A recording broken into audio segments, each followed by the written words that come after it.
Պետական եկամուտների կոմիտեի նախագահ Էդուարդ Հակոբյանը հյուրընկալել է զարգացման ֆրանսիական գործակալության Հայաստանի նորանշանակ ծրագրերի պատասխանատու Մարին Լեգարդին։ Հանդիպման ընթացքում ՊԵԿ նախագահը բարձր է գնահատել զարգացման ֆրանսիական գործակալության հետ համագործակցության շրջանակում արդեն իսկ առկա ձեռքբերումները եւ հույս հայտնել, որ կշարունակվի ակտիվ համագործակցությունը։ Քննարկվել են հարկային եւ մաքսային վարչարարության բարելավմանը միտված նոր տեխնիկական աջակցության կարիքներն ու հետագա համագործակցության հնարավոր ուղղությունները, կարևորելով խաղային գործունեության բարելավման ուղղությամբ տրամադրվող աջակցության շարունակականությունը, կրիպտոարժույթների եւ բլոգերների հարկման միջազգային լավագույն փորձի ուսումնասիրությունը, մաքսանենգության դեմ պայքարի շրջանակում կարողությունների զարգացումը, մաքսանենգության դեմ պայքարի շրջանակում կարողությունների զարգացումը, ինչպես նաեւ հարկ վճարողների սպասարկման բարելավման նպատակով նորարարական տեխնոլոգիաների ներդրումը։ Անդրադարձ է կատարվել նաեւ քաղաքականության վրա հիմնված վարկավորման հնարավոր սպասվելիք ուղղություններին, ներառյալ ՊԵԿ հարկային ու մաքսային նոր ռազմավարությունների շրջանակում։ Հանդիպման ընթացքում ներկայացվել են նաև հարկվճարողների իրազեկման ուղղությամբ իրականացված աշխատանքները, այդ թվում եկամուտների տարեկան հայտարարագրման գործընթացի շրջանակում կատարված միջոցառումները։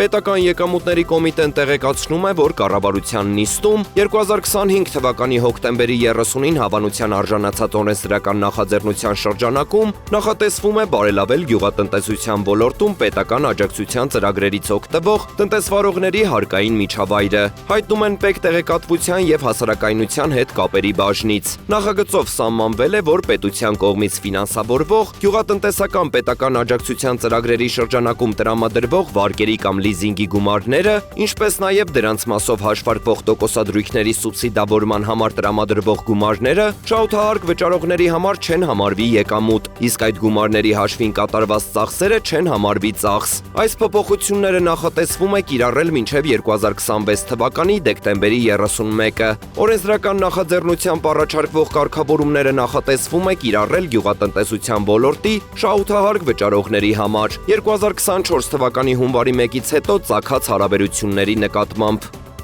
ՄԱԿ-ի Պարենի եւ գյուղատնտեսության կազմակերպության կենտրոնակայանում անցկացվել է Եվրասիական տնտեսական միության դերը համաշխարհային պարենային անվտանգության ապահովման գործում խորագրով միջոցառումը, որին ԵԱՏՄ-ի կողմից ներկա էր Եվրասիական տնտեսական հանձնաժողովի արդյունաբերության եւ գյուղատնտեսության նախարար Գոհար Բարսեղյանը։ Միջոցառմանը ներկա էին եւ ելույթներով հանդես են եկել ԵԱՏՄ անդամ երկրներ Բելարուսի, Հայաստանի, Ղազախստանի, Ղրղստանի մշտական ներկայացուցիչները, Ռուսաստանի մշտական ներկայացուցչի տեղակալը, Հայաստանի Հանրապետության մշտական ներկայացուցիչ Վլադիմիր Կարապետյանն իր ելույթում խոսել է ագրոարդյունաբերական շուկայի կարգավորման եւ թվային գործիքների ներդրման ուղղությամբ ԵԱՏՄ անդամ երկրների գրանցած առաջընթացի, գյուղատնտեսության ոլորտում թվային եւ նորարարական տեխնոլոգիաների կիրառման մասին։ Ներկայացնելով Հայաստանի Հանրապետության վարչապետի նախաձեռնած խաղաղության խաչմերուկ նախագիծը մշտական ներկայացուցիչը նշել է, որ տրանսպորտային ենթակառուցվածքների դիվերսիֆիկացիան, աներկբայորեն կամրապնդի արտահանումը եւ առևտուրը ԵԱՏՄ շրջանակներում։